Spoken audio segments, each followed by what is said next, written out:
दोस्तों नमस्कार। Finance maestro के ऑफिशियल यूट्यूब चैनल पे आपका स्वागत है। दोस्तों शनिवार यानी कि 7 अक्टूबर की सुबह एक बार फिर से ग्लोबल टेंशन्स की खबर सुनने को मिली जब फिलिस्तीन के एक मिलिटेंट ग्रुप हमस ने गाजा पट्टी से इजराइल के ऊपर 5,000 रॉकेट से हमला कर दिया। इजराइल ने भी जवाब देते हुए फिलिस्तीन के साथ जंग का ऐलान कर दिया है।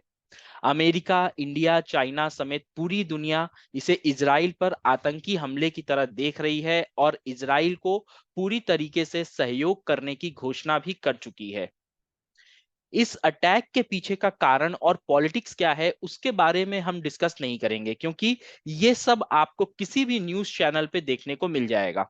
हम इस वीडियो में बात करेंगे इंडिया और इजराइल के कारोबारी रिश्ते के बारे में, यानी कि ट्रेड रिलेशंस के बारे में, और समझेंगे कि इंडिया पे और इंडियन स्टॉक मार्केट पे इस पूरे घटना का क्या असर पड़ सकता है। इंडिया और इजराइल के बीच डिप्लोमेटिक रिलेशंस या राजनयिक संबंधों की शुरुआत 1992 में हुई थी और तब से आज तक दोनों देशों के बीच ट्रेड रिलेशंस काफी तेजी से आगे बढ़ा है।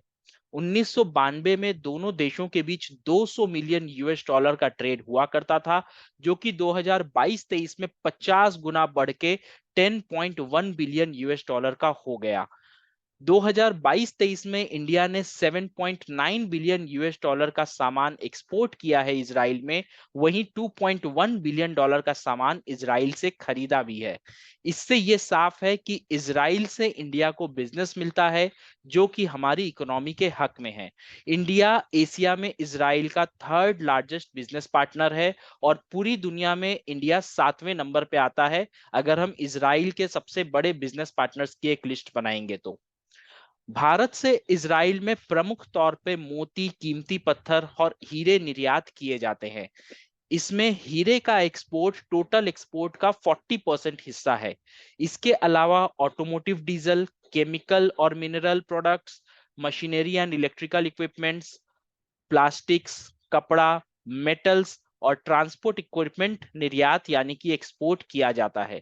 वही बात करें अगर इंपोर्ट की, तो भारत इजराइल से मेनली डिफेंस इक्विपमेंट्स जैसे कि फाइटर प्लेन्स, हथियार और एग्रीकल्चर इक्विपमेंट्स खरीदता है। इनफैक्ट इंडिया के टोटल डिफेंस एक्सपोर्ट में से 40% इजराइल से होता है।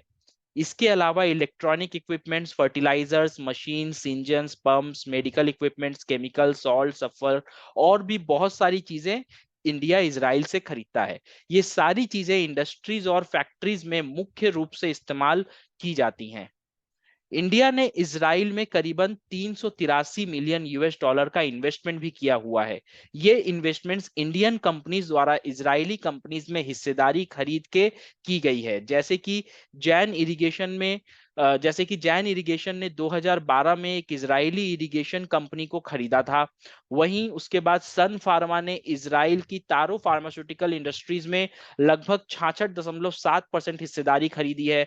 दिसंबर 2022 में अदानी पोर्ट्स ने 785 मिलियन यूएस डॉलर में इजरायली गवर्नमेंट से हफीफा पोर्ट में हिस्सेदारी खरीदा था। इसके अलावा टीसीएस, इंफोसिस, विप्रो, टेक महिंद्रा जैसी आईटी कंपनीज ने इजराइल में अपने ऑफिसेस खोले हैं। एसबीआई ने भी 2005 में तेल अवीव में ब्रांच खोला था।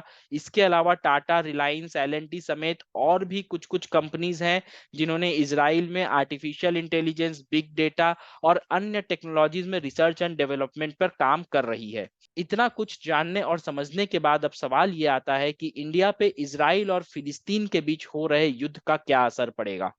तो देखिए, रसिया के बाद सबसे ज्यादा सैन्य उपकरण यानी कि वेपन्स, हथियार इंडिया इजराइल से ही खरीदता है। दोनों देशों के बीच मिलिट्री इक्विपमेंट्स का बिजनेस 74,000 करोड़ से ज्यादा का है। अब अचानक शुरू हुए इस युद्ध से इंडिया पे काफी ज्यादा इंपैक्ट हो सकता है क्योंकि हमें अब इजराइल की बजाय रसिया से महंगे दाम पे हथियार खरीदने पड़ सकते हैं। अगर वार वेस्ट एशिया में फैलता है तो क्रूड ऑयल की सप्लाई पे भी असर पड़ सकता है, जिससे इन्फ्लेशन बढ़ेगा और ग्लोबल मार्केट भी वोलेटाइल होंगे। इन सब की वजह से इंडियन रुपी और कमजोर हो सकता है जो कि बिल्कुल भी हमारे स्टॉक मार्केट के पक्ष में नहीं रहेगा।